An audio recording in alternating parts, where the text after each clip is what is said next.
Sabe uma coisa curiosa? Em momentos de crise, quando a confiança numa instituição começa a balançar, parece que a primeira solução que surge é sempre a mesma. Sempre. Vamos criar mais regras. Exato. Precisamos de um novo código de conduta, uma nova lei. É quase um reflexo. Pois é. E o material que a gente vai analisar hoje vai justamente na contramão dessa ideia. É um artigo de opinião do Paulo Cavalcante que basicamente pergunta, sabe? Será que o problema é mesmo a falta de Ou regras? será que a gente se esconde atrás delas para não encarar a questão de verdade? Exato. O título já diz tudo. Quando o código de conduta vira álibi para falta de ética. É uma provocação. Então a nossa proposta aqui é mergulhar nesse argumento, sabe? Tentar entender por que, para ele, a questão é bem mais profunda. Não é sobre escrever leis novas. É sobre entender por que as que já existem parecem não ter mais o mesmo peso. A ideia é investigar o diagnóstico que ele faz, que, vamos combinar, é bem contundente. E ele já começa com tudo, né? Com uma imagem muito forte para colocar a gente no centro da discussão. A da casa em chamas. Isso. Ele diz algo como: reconhecer que a casa está em chamas e oferecer um novo manual de prevenção de incêndio não apaga o fogo. Quando eu li, pensei, isso é uma crítica direta à resposta burocrática para uma crise de valores, né? É precisamente isso. A analogia é poderosa, porque mostra o descompasso. O fogo é real, é imediato, precisa de ação. Uhum. O manual é teórico, é para o futuro. Então, quando a crise de confiança já está lá instalada, propor mais um documento soa, na visão dele, como uma tentativa de desviar o foco. E esse fogo que ele menciona tem um contexto bem específico no artigo, certo? Sim, em um gatilho. Foi a discussão sobre criar um código de conduta para o Supremo Tribunal Federal e os tribunais superiores aqui no Brasil. Entendi. O autor até reconhece que a preocupação é legítima. A sociedade vê certas coisas, certos comportamentos e fica incomodada. A questão para ele é que a solução, o tal código, parte de um diagnóstico que ele acha que está completamente errado. Ok, então vamos para esse diagnóstico. O erro seria achar que faltam regras para o judiciário no Brasil? E ele faz questão de mostrar que a realidade é outra. É o oposto, na verdade. Ele argumenta que a gente tem uma inflação de normas. E aí ele começa a listar o que já existe só nesse campo. E olha, não é pouca coisa. Não mesmo, a lista é grande. Começa lá no topo, né? Com o artigo 37 da Constituição, que já traz os princípios básicos para qualquer agente público. Legalidade, impessoalidade, moralidade. Publicidade e eficiência. Quer dizer, só isso já deveria ser o guia de tudo. Pois é, mas não para aí. O artigo lembra da Lei Orgânica da Magistratura, que é super detalhada. E tem mais. Já existe um código de ética da magistratura. Exato. E, como se não bastasse, tem as inúmeras resoluções do Conselho Nacional de Justiça, o CNJ, que fica regulando a atuação dos juízes o tempo todo. Ou seja, o que o autor está dizendo é: o manual de prevenção não só já existe, como ele tem vários volumes, vários capítulos, o problema é que ninguém parece estar lendo. Ou se está lendo, não está colocando em prática. E isso leva à conclusão principal dessa primeira parte do texto. O problema não é normativo. Não se resolve com mais uma lei. Não. Ele define a crise como ética, institucional e cultural. E essa mudança nas palavras é fundamental. Porque muda o tipo de solução que a gente precisa buscar, né? Se o problema é normativo, você escreve um texto melhor. Se é cultural e ético, Aí o buraco é bem mais embaixo. E é por isso que ele olha para a proposta de um novo código com tanto ceticismo. Ele chama de remendo normativo. um gesto simbólico. Isso, um gesto para o público para dizer, olha, estamos fazendo alguma coisa, mas que não muda a dinâmica de fundo. A lógica dele é simples. Se um juiz já ignora um princípio que está na Constituição, por que ele passaria a respeitar só porque aquilo foi copiado para outro documento? É um ótimo ponto. É a diferença entre ter regras para evitar punição, o tal do compliance, e ter uma cultura onde as pessoas agem de um jeito porque acreditam que aquele é o jeito certo. Perfeito. É essa a distinção. O autor defende que a gente precisa do segundo, mas fica preso em discussões sobre o primeiro. Certo. Então, se o problema é de cultura, a gente precisa entender o que forma essa cultura. Exatamente.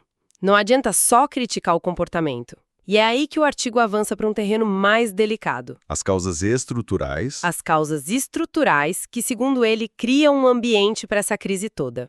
Ok. Então o diagnóstico está claro. As regras existem, mas a cultura de seguir essas regras, essa está enfraquecida. E isso me leva à pergunta que o autor deve ter se feito. Por quê? Se o problema não está no manual, onde ele está? É aí que a análise aponta para a estrutura do sistema. Ele aponta o dedo para dois fatores que, vamos ser sinceros, raramente são discutidos com essa franqueza. E o primeiro é, O modelo de escolha dos ministros das altas cortes. que hoje é por indicação do presidente com a aprovação do Senado. Isso, o artigo não questiona a legalidade disso. Está na Constituição. O que ele questiona são as consequências.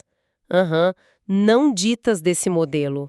A nomeação fica muito concentrada numa pessoa só. E ele usa uma expressão ótima para descrever o que isso cria: vínculos simbólicos, expectativas recíprocas e uma zona sensível entre independência formal e gratidão política implícita. Gosto disso, zona sensível. Porque não é algo explícito, não é corrupção. É mais sutil. É a tal da gratidão política implícita. Exato, fica aquela coisa no ar, sabe? O ministro é independente, claro, mas ele deve a carreira dele àquela figura política. E essa gratidão não some do dia para a noite. É um fator humano.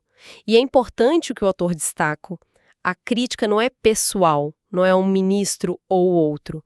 É sobre o desenho do sistema. O sistema gera incentivos que podem, com o tempo, minar a percepção de independência total. Entendi, esse é um pilar. E o outro, que parece que trabalha junto com esse, é o tempo de permanência no cargo. Sim, o segundo fator estrutural. Os mandatos são longuíssimos, basicamente até a aposentadoria compulsória. É quase vitalício. Uma pessoa pode ficar décadas ali. Exato.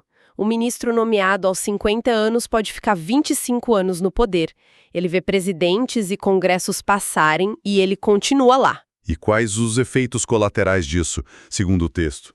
Porque, à primeira vista, um mandato longo poderia até parecer bom para a independência, né? Essa seria a teoria, mas o autor argumenta que na prática os efeitos são outros. Ele lista a acomodação institucional. Uma certa resistência a mudanças. Isso, e a personalização do poder, que é um ponto central. E, o mais grave, talvez, um enfraquecimento da autocontenção. Personalização do poder soa como o risco de o ministro começar a se ver como a própria instituição. É exatamente isso. O artigo chega a falar no risco da confusão entre pessoa e instituição.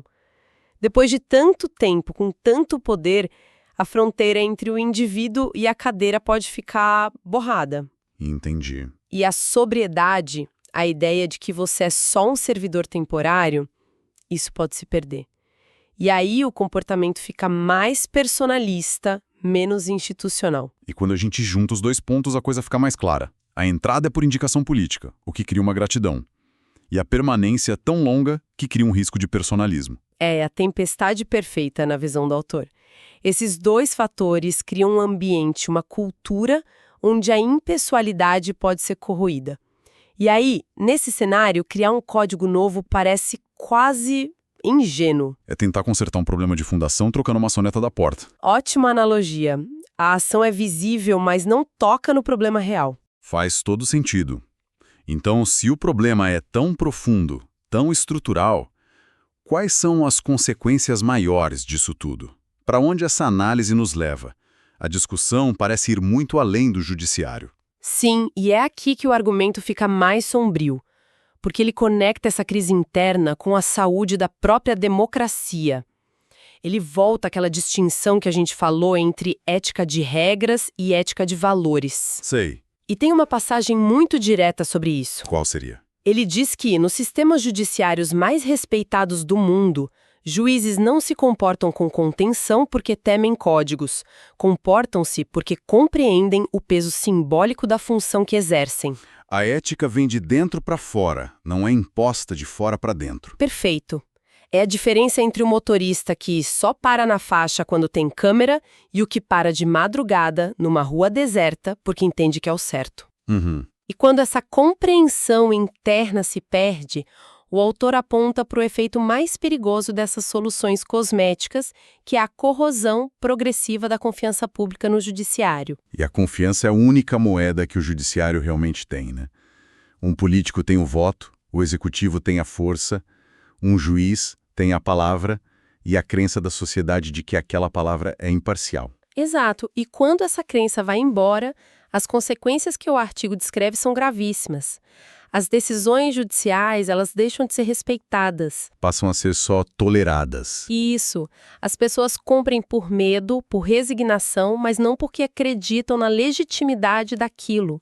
A autoridade moral se perde e só sobra a autoridade da força. E esse é um terreno muito perigoso, porque quando a população começa a ver o judiciário como mais um ator político e não um árbitro. Aí tudo pode acontecer, e o autor é explícito sobre isso. Ele diz que esse cenário vira um terreno fértil para o radicalismo, para o descrédito de todas as instituições. Se nem quem dá a palavra final é confiável, por que confiar no resto? Pois é. O resultado, ele alerta, é uma ruptura silenciosa do Estado de Direito. Gosto desse termo, ruptura silenciosa. Não é um golpe, um tanque na rua. É um processo Gradual. que vai minando a confiança dia após dia até que um dia a gente acorda e o prédio todo está condenado. Essa é a imagem. É a erosão. E para amarrar tudo, o artigo termina com uma frase que é quase um aviso. Que é? Ele diz: sem ética institucional, não há autoridade moral. E sem autoridade moral, não há instituição estável e muito menos democracia que se sustente no tempo. Conclusão bem forte.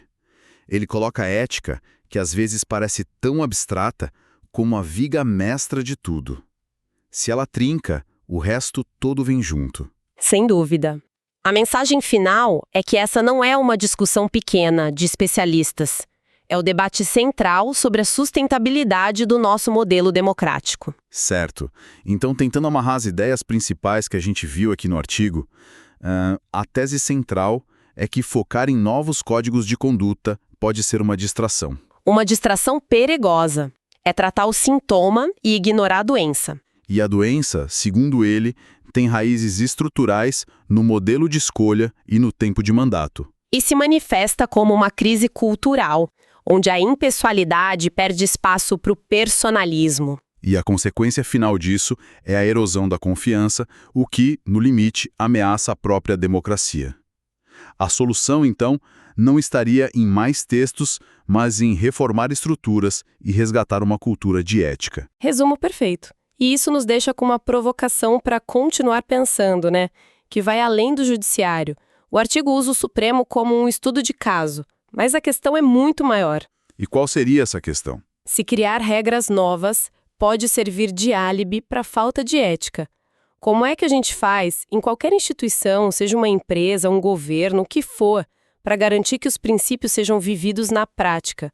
Como se constrói uma cultura forte o suficiente para que as pessoas façam a coisa certa não por medo do manual, mas porque simplesmente não conseguem se imaginar fazendo de outro jeito?